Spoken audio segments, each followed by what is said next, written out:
Hello everyone from the Molchanovs community. I'm Thibaut Guignès. I'm a member of the education board of Molchanovs and I'm an instructor trainer.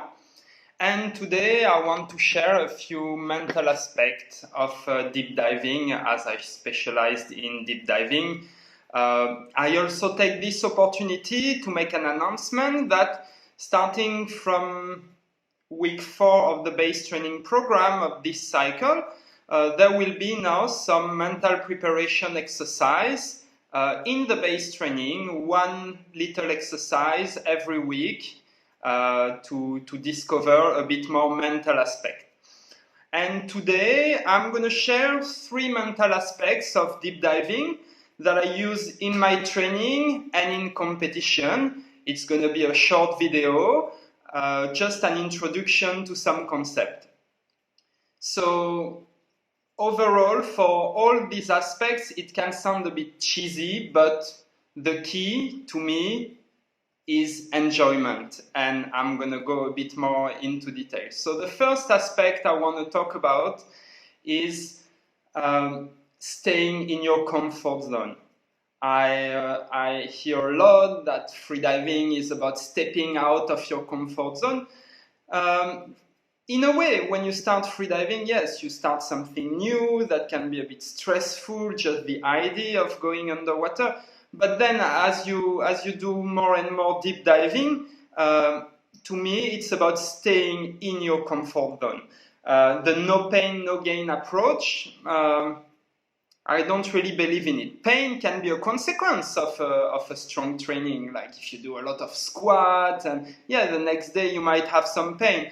But should never be the goal of the training. Can be a consequence, but to me, the idea is to stay at the top of your comfort zone and to expand it from the inside. This way, it's always fun, it's always enjoyable. And you know, for deep diving, what you really need is adaptation. So it's all about regularity, and if you want to keep the motivation, the freshness, and go regularly, you need to enjoy and you need to stay in your comfort zone. Overall, what you should remember is it's all about going slow to go fast. If you go slow enough and repeat your dives enough, you don't suffer any step back. And also, as you build your adaptation, even if you take a long break, just like now during the confinement, for example, you still keep most of your adaptation because you build it very slowly and very strongly. So, yeah, repetition. It's not because you enjoyed the dive and did a new PB and that it was easy that you feel that you have absolutely to put the line deeper next time. You can even put it shallower and repeat and enjoy. And also, don't underestimate the need for strong foundation. It's good to go at one point toward fancy exercises that are a bit stronger, but go back to the basics regularly. All those basic exercises that you used to do, maybe now with your new experience, with more experience, you can get even more benefits out of those exercises. Like shallow hangs at 10 meters as a warm-up is always a good exercise to practice from time to time. I could give you many examples, but yeah. So first point is stay in your comfort zone and go back to the basics regularly. Your goal is to expand your comfort zone from the inside. Second point I would like to talk about is turning early.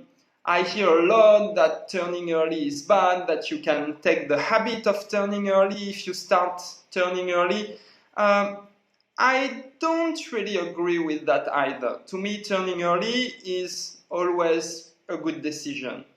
Because if you turn early in a dive, it's probably because you didn't feel perfectly good and you were starting to tense. And so it's a good decision to turn early.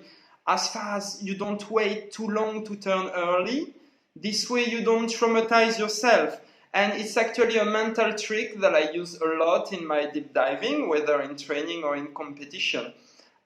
It's linked to the comfort zone. For example, let's imagine you are aiming to go towards the 40-meter zone, and at the moment you are very, very comfortable at 30 meters. The funny thing that you can notice is if you put the line at 30 meters, systematically you will go and it will feel really easy. But if you put the line to 40 meters, you might feel already tensed or the urge to breathe at 30 meters. So what I would suggest to try is to set yourself to go to 30 meters. And at 30 meters only, if you feel perfectly good, then you decide to keep going to 40 meters.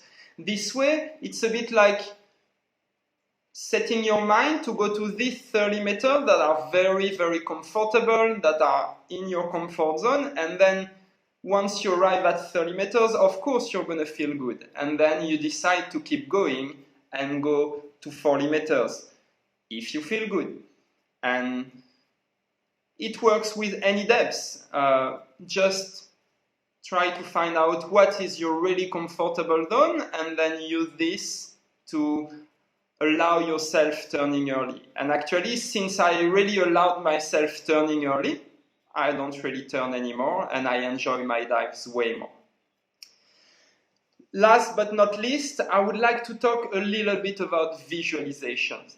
I'm not going to teach you right now how to do visualizations. You will have in one of the base training weeks some exercise about visualization and how to do them. But what I want to emphasize about visualization is don't wait last minute before a PB or before a competition to start working on your visualization. This is, see it a bit as the mind gym that needs regularity and practice, because it's through repetition that your brain will learn to do proper visualization. And also, if you do visualizations, try to do at least 2 times the same visualization, if not 3. Because you will notice that when you do a visualization, if you really imagine yourself in stressful situation, like in competition, for example, for a new PB, then the first visualization you are going to feel physically the stress. And that's a good thing. Try actually to let it come and to feel it. And you will notice that if you do a second visualization, then suddenly you feel it way less. And if you do a third one, probably you won't even manage to feel this stress, even if you try. And that's what we are aiming for. So also, little details for your visualization. Try not to imagine the absolutely perfect dive, because you are encountering some issues during your dives in general. So try to do your visualizations having those issues, but fixing them in a good way. So if sometimes you have little equalization issues, especially, for example, when you encounter a thermocline, some people lose their mouth feel. Try to imagine, you have the thermocline and you're almost losing your mouth feel, but you manage to keep it and to relax on top of it. Like, try to imagine a bit the obstacles and how you fix them. It will really help you overcoming them during the dives. And also focus on the emotions that you would feel during the dive and on the physical feelings as well. And try to link them together, because they are linked.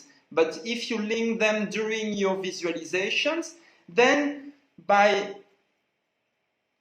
controlling one, you can control the other. So if you can link the physiological reactions, like for example, what you feel in your chest, to me, I know that it's really connected to what I feel in my chest during the dive, to your emotions, then by breathing exercises, by relaxing your chest, then you can control your emotions as well during the dive and feel good during the dive.